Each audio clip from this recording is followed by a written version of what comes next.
결론적으로 말씀드리자면 푸틴 대통령이 계산 실수를 너무 크게 했습니다. 계산 실수. 예, 이 전쟁이 자기가 보기엔 굉장히 간단한 전쟁인 줄 알았거든요. 그러니까 이 사람의 목표는 뭐냐면 우크라이나가 자꾸 유럽 쪽으로 가니까 러시아 쪽으로 끌어당겨가지고 거의 위성 국가화 하겠다는 의도였거든요. 어흥하면 찍 이럴 줄 알았구나. 그렇죠. 그리고 키이우에 있는 젤렌스키 대통령을 교체를 하고 정권 교체를 하고 친러 정권을 세우는 게 자기 계산으로는 한 전쟁을 하면 한 1, 2주 안에 이게 다 정리할 수 있다라고 전쟁을 막상 시작을 했는데 이게 완전히 상황이 아닌 거예요. 너무 저항이 격렬하고 알고 보니 내가 믿었던 러시아 군 장군들이나 국방장관 말을 믿고 이를 일단 저질렀는데 러시아 전투력이 너무 형편없었던 거예요. 보급도 안 되고. 그리고 게다가 나토와 미국이 지원을 할까 말까 안 할 수도 있겠다라고 계산을 했는데 너무나 똘똘 뭉쳐서 우크라이나에 막 전쟁 물자를 대주고 하면서 지금 굉장히 어려운 처지에 처하게 된 겁니다. 첫 단추를 잘못 끼고 계속 잘못 끼면서 내려가고 있는 거예요. 김태현의 정치쇼. 김태현의 정치쇼 2부 뉴스 속 깊숙한 이야기를 들어보는 인터뷰 시간인데요. 오늘은 저희가 좀 특별한 순서를 마련했습니다. 11월 8일이죠. 미국에서 중간선거라는 게 있는데 여기에 전 세계 이목이 쏠리고 있죠. 이 중간선거가 뭔고 왜 중요하고 우리에게 어떤 영향 끼치고 미국에서 누가 이길지 이런 것도 좀 짚어보고요. 그리고 얼마 전부터 전 세계에서 가장 중요한 이슈가 이 우크라이나 전쟁 아니겠습니까? 이 우크라이나 전쟁 상황 이런 얘기도 좀 해보겠습니다. 누구를 모셨느냐? SBS 워싱턴 특파원을 지내시고 얼마 전에 귀국하신 SBS 국제팀의 김수영 기자 나오셨어요. 안녕하세요. 안녕하세요. 오랜만입니다. 예, 네, 반갑습니다. 언제 오셨죠? 워싱턴에서? 제가 7월 중순에 귀국했습니다. 그러면은 제일 워싱턴 특파원 계실 때가 제일 핫할 때잖아요. 미국 대선도 있었고. 네, 저희가 뭐 우스갯소리로 저희 임기 기간의 특파원이 100년에 한 번 있는 팬데믹을 겪고 200년에 한 번 있는 의회 폭동을 경험했다. 뭐 이런 식으로 표현을 했었거든요. 미국에서 트럼프 바이든 정권 교체기와 그 이후에 있었던 코로나 팬데믹으로 인한 여러 가지 사건들 그리고 워싱턴에 있을 때 뭐 야간 통행 금지도 경험해 봤고요. 그리고 뭐 극우 무장 단체들이 워싱턴에서 격렬하게 시위를 할 때 그 한복판에 어찌할 바를 몰라 하면서 서 있었던 적이 여러 번 있었습니다. 여기가 미국 국회의사당이 맞아? 이런 생각이 들 정도의 그런 하여튼 여러 가지 일들을 겪고 오셨는데 그래서 저희가 오늘 김수영 기자 모셨고요. 일단 중간선거 얘기부터 해보죠. 이게 왜 이름이 중간선거고 우리나라는 국회의원 총선거 이렇게 부르는데 중간선거가 뭐지? 이게 왜 중요하지? 라는 거를 좀 궁금해하시는 분들이 있거든요. 이게 뭐길래 정치쇼에도 특별 코너까지 꾸며가지고 얘기를 나누는 거야? 이런 분들 많이 계시거든요. 중간선거가 뭐예요? 그러니까 중간선거라는 거는 말 그대로 대통령의 임기 중간에 있는 선거기 때문에 이 중간 평가의 의미를 담고 있습니다. 임기 4년이니까 그렇습니다. 2년 만에. 그리고 미국은 상하원 양원제가 있고 또한 주지사들도 막강한 권력을 행사하잖아요. 미국은 엄밀히 말하면 연방제 국가이기 때문에 주지사는 그 주의 사실상의 대통령 역할을 합니다. 근데 그 연합체가 이제 미국 합중국이라고 표현을 하는데 근데 이 임기가 다 달라요. 그렇기 때문에 중간중간 맞물리는 선거가 있는데 이번 중간선거에는 하원 435석 전체가 다 교체가 되고요. 하원은 전체 교체. 그리고 상원은 3분의 1. 그리고 주지사도 한 34석 정도가 바뀌게 됩니다. 그렇기 때문에 굉장히 큰 권력의 교체가 일어나게 되고 이 선거를 통해서 바이든 대통령에 대한 국정 지지율의 사실상 중간 평가가 일어난다. 이렇게 평가를 할 수 있을 것 같습니다. 이게 갖는 의미가 뭐냐면요. 의회 권력을 민주당이 갖게 될지 공화당이 갖게 될지 가장 큰 시험대에 오르게 된다. 이렇게 평가를 할 수 있습니다. 미국 대통령이 세계에서 제일 세. 뭐 우리 얼핏 그렇게 생각을 하는데 미국은 의회 권력이 막강하잖아요. 그렇습니다. 이 미국이 법치주의 국가이기 때문에 법을 통해서 행정이 집행되는 게 매우 많습니다. 그렇기 때문에 의회를 장악하지 못하면 대통령의 영이 말에 영이 안 서는 거죠. 여당 국회의원도 잘 말 안 듣더라고요, 미국은. 그렇습니다. 상원의원 정도 되면 국회의원은 어디나 똑같아요. 자기 선거에서 자기가 살아남는 게 최우선이기 때문에 일단 이번 선거에서 이 민주당이 크게 지면 바이든 대통령 말빨이 안 섭니다. 그렇게 되면 의원들이 다 각자 자기 살 궁리를 하게 돼 있거든요. 그건 곧 이제 레임덕이 권력의 누수. 그리고 앞으로 대통령 후보가 누가 될지도 결정할 수 있습니다. 왜냐하면 지금 바이든, 트럼프 누가 나올지 지금 엄밀히 결정된 게 아니거든요. 예. 지금 그러면 지금 현재 의회 권력은 어떻게 돼요? 분포는? 지금 현재로는 상원은 민주당이 하원은 장악하고 있고 하원은 장악하고 상원도 민주당이 장악하고 있지만 다 동수입니다. 그 마지막에 보궐선거했던 조지아 때문에 이어서 동수예요? 그렇죠. 동수인데 캐스팅 보트가 부통령이 있구나. 캐스팅 보트를 잡고 있기 때문에 네. 사실상 우위를 점하고 있는데 네. 이게 지금 선거 결과의 예측을 보게 되면 하원은 공화당으로 넘어갈 게 거의 그렇게 될 거라고 얘기들을 많이 하고 있고요. 네. 상원은 굉장히 박빙의 승부가 펼쳐지고 있습니다. 한 2자리, 3자리를 놓고 지금 민주당, 공화당이 굉장한 경합 양상을 보이고 있는데 만약에 상하원이 동시에 다 공화당으로 넘어가게 된다. 그럼 이제 바이든은 굉장히 이제 깝깝한 거죠. 깝깝한 상황이 처하게 되는 거죠. 그 왜 상원의원 선거에서도 우리 미국 대통령 선거하면은 미국 지도 이렇게 갖다 놓고 양쪽 해안가 민주당, 남부, 중부 여기 저 공화당 그리고 스윙 스테이트라고 부르는 뭐 플로리다, 뭐 오하이오 여기 이제 뭐 펜실베니아 여기만 가지고 우리가 승패를 나누잖아요. 그렇습니다. 상원도 똑같아요? 상원이 엄밀히 말하면 또 그게 일치하진 않아요. 꼭 그래요? 미국 선거는 좀 약간 독특한 게 주지사는 공화당인데 또 상원의원은 민주당인 경우도 있고. 줄투표 잘 안 하는구나. 예. 근데 성향은 비슷한데 각 주별로 이 사정이 워낙 다르기 때문에 그렇겠네요. 이게 꼭 단정적으로 뭐 예를 들어서 한국 사이로 알려진 메릴랜드의 레리 호건 주지사 같은 경우 공화당 출신이거든요.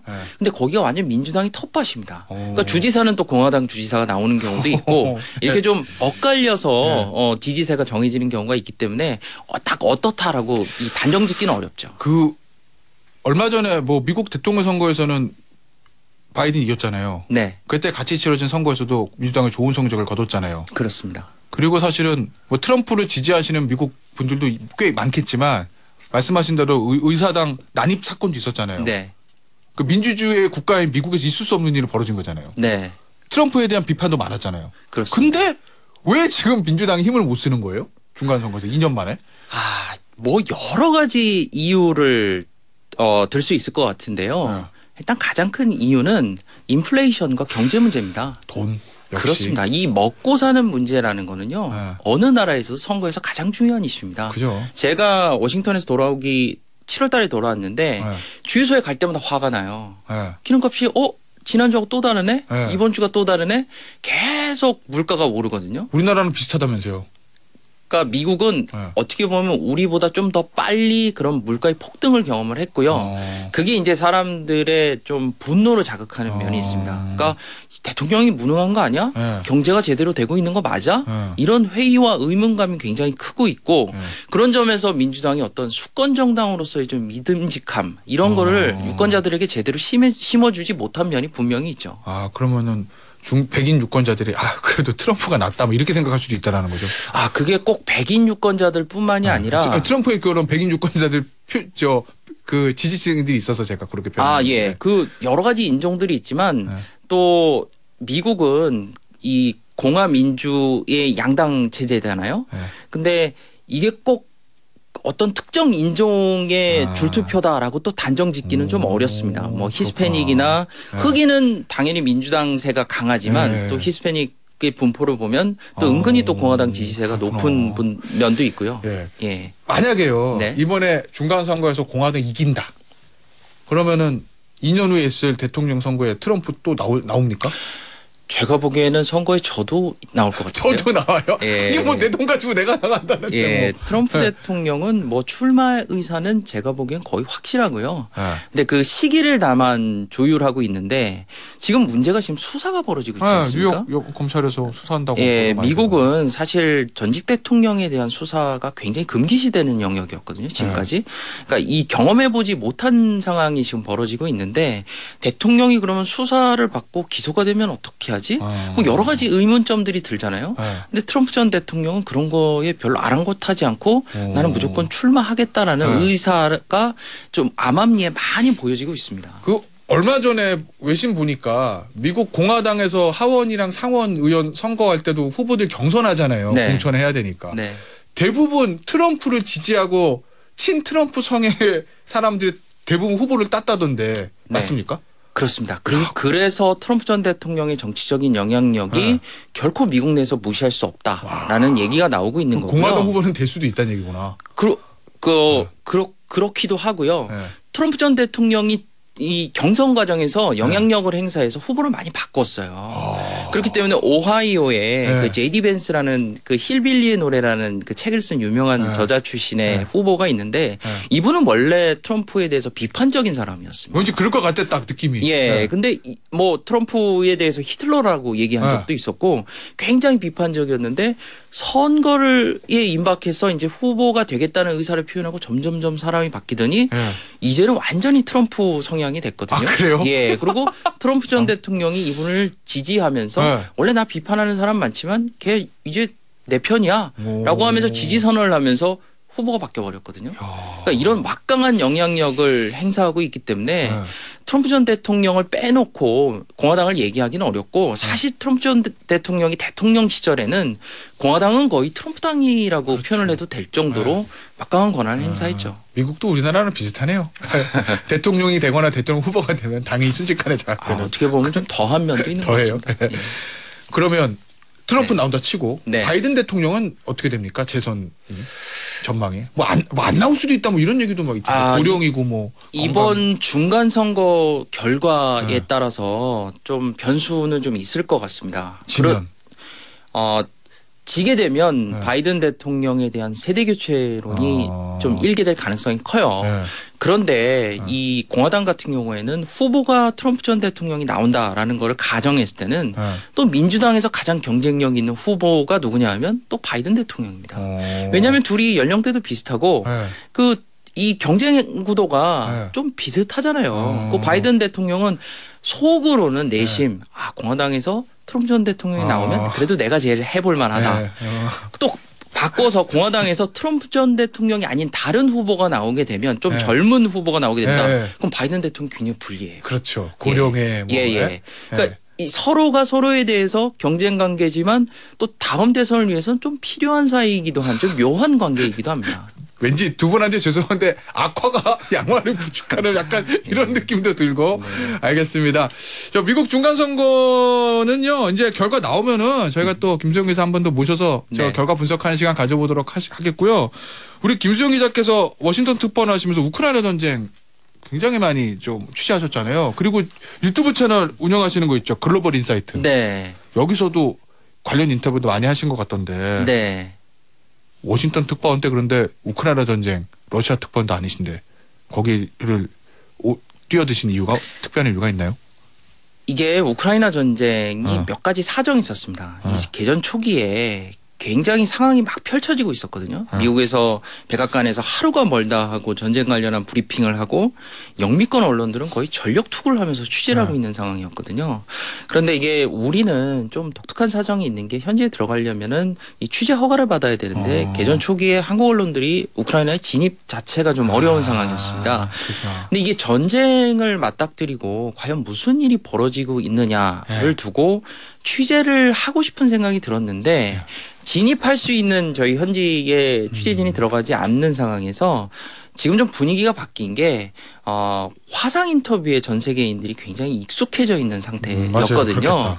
그래서 줌 같은 걸로 현지에 있는 주요 인사들과 그냥 쉽게 인터뷰를 할 수 있는 세상이 됐습니다. 그렇기 때문에 우크라이나 내부에서 뭐 비탈리 클리치코 키이우 시장이라든지 세르게이 오를로프 마리오폴 부시장 뭐 이런 분들 우크라이나 현지 인사들을 취재를 했고요. 또 러시아 쪽에서도 블라디미르 밀로프 전 러시아 에너지 차관 같은 분도 했고요. 뭐 콘스탄틴 코샤초프 뭐 러시아 상원 부의장 뭐 이런 분들도 직접적으로 취재를 했고 미국에서도 러시아를 가장 잘 아는 장군인 뭐 벤 호지스 전 유럽 주둔 사령관 뭐 커트 볼커 나토 전 대사 뭐 이런 분들을 그냥 다 화상으로 인터뷰하면서 현재 우크라이나 전쟁이 어떻게 펼쳐지고 있고 미국의 입장은 무엇인지 우크라이나 입장은 무엇인지 러시아의 입장은 무엇인지 이런 것들을 좀 직접적으로 물어봤었죠. 자, 그럼 취재를 하고 나서 보시니까 제일 궁금한 거 푸틴은 도대체 왜 이러나? 뭘 노리고 이렇게까지 전쟁을 하나? 왜 계속 이 전쟁을 끌고 가나? 왜 핵폭탄 쓰겠다는 위협까지 하나 네. 이거거든요. 네. 답을 찾으셨어요? 취재하시면서?